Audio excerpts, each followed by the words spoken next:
今天是我们退休5周年。嗨，我是 Polly。今天是我们退休5周年。嗨，我是 Joey。他们俩为什么退出江湖呢？5年前到底发生什么事？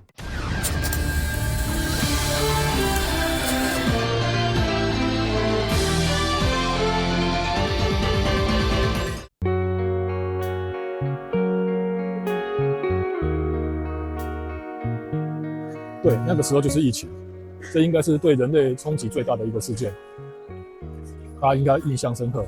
我们因为在海外工作，所以必须要搭飞机移动。你们可以看一下当时机场的状况，有些人穿的全副武装。这是我跟宝林算是轻装出发。更受不了的就是隔离，最严重的时候还要14+7，关在这么小的房间。哇，关那么久啊，难怪你们会想退休。这只是其中一个原因啦。虽然知道疫情终究会过去，但不知道到什么时候。另一个就是我从高中毕业之后就一直在外地，想说爸妈的年纪也大了，就回来陪陪他们吧。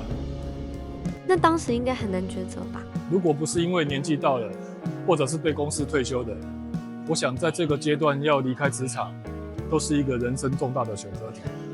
因为不论在薪资收入，或者是经验累积，应该都是在职场生涯上相对的高点。我想，职场的舞台再大，也大不过人生的舞台。所以，我们2个讨论之后，就做了这个重大的决定。终于，疫情来到了尾声，世界慢慢恢复正常。我们一共走过了75个国家，每一趟旅程从来不只是地图上的一个标记，而是一段生活的延伸。有时是在陌生城市的清晨咖啡，有时是在长途飞行后的疲惫沉默，也有时是站在世界某个角落。其实，旅行就是一种生活方式，让世界走进我们的人生里。嗨，我是 Journey。这本书就是我帮忙编排的，它叫做乔飞宝林的退休世界旅行。每天张开眼，世界地图、咖啡杯映入眼帘。走过最炎热的撒哈拉沙漠，在金字塔前留下脚印。踏进最严酷的北极圈，泡在北极海里，感受极地冰天雪地。顺道拜访小时候圣诞夜晚期待出现的圣诞老公公。走进演艺圈，踏上坎城影展红地毯，飞上喜马拉雅山脉，近距离仰望世界最高峰圣母峰，环绕加勒比海，在神秘百慕达与海盗间享受蓝色海滩，赶上冰岛夜空大爆发绽放的极光，搭直升机飞上纽西兰最大的冰河上庆生，独享斐济铁达尼号随时间慢慢航行。走进诺贝尔颁奖的圣地，大英博物馆里品尝一场优雅的下午茶，继续探索世界，品尝每个国家咖啡香，收集国家杯。为了要能够继续探索这个世界下去，就要像这架飞机一样，拥有强大的引擎。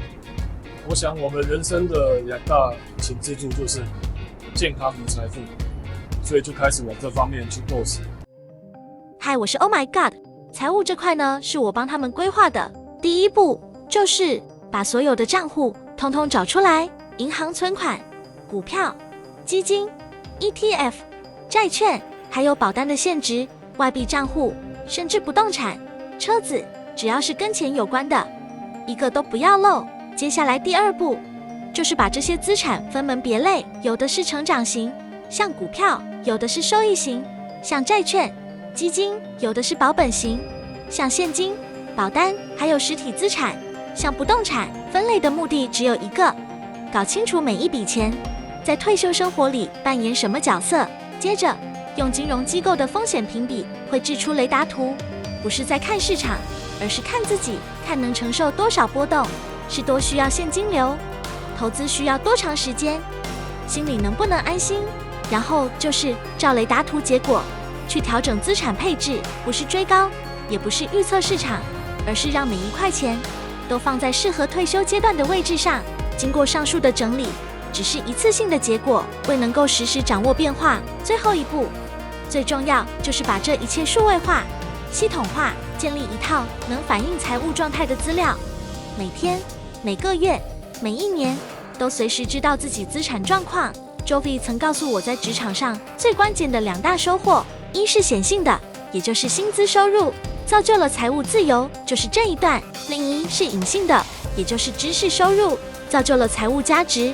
市场上所说的财务自由，大部分只是指财务平衡，但要能让退休生活更充实，需要能让财务价值的方法。我们从2020年12月开始，记录至今5年时间，累积6万多的资料源，把这些资料整理起来。你现在看到的就是我们5年的资产趋势图，它不是一条完美向上的线，中间也有波动，甚至有些时候看起来其实蛮煎熬的。但回头看，我们算是很幸运的，避开了一些大的低潮，包括俄乌战争、关税大战，不是因为我们预测的多准，而是因为我们很早就知道自己的资产长什么样子，知道哪些钱不能动，哪些可以承受波动，哪些只是短期起伏。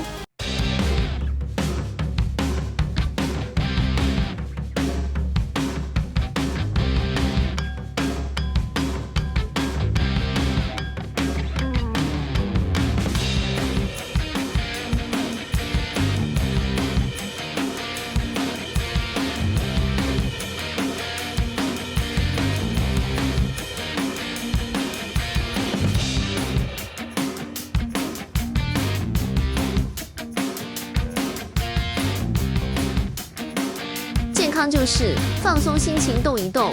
他们运动在世界各地，我记录随时随地，无论是在沙漠做伸展，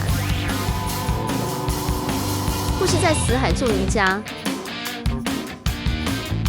甚至飞到天空去，我都能完整记录。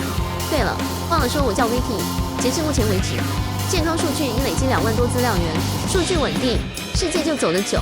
马上2025就要过去了，迎接的就是2026，也是我们的退休第6年。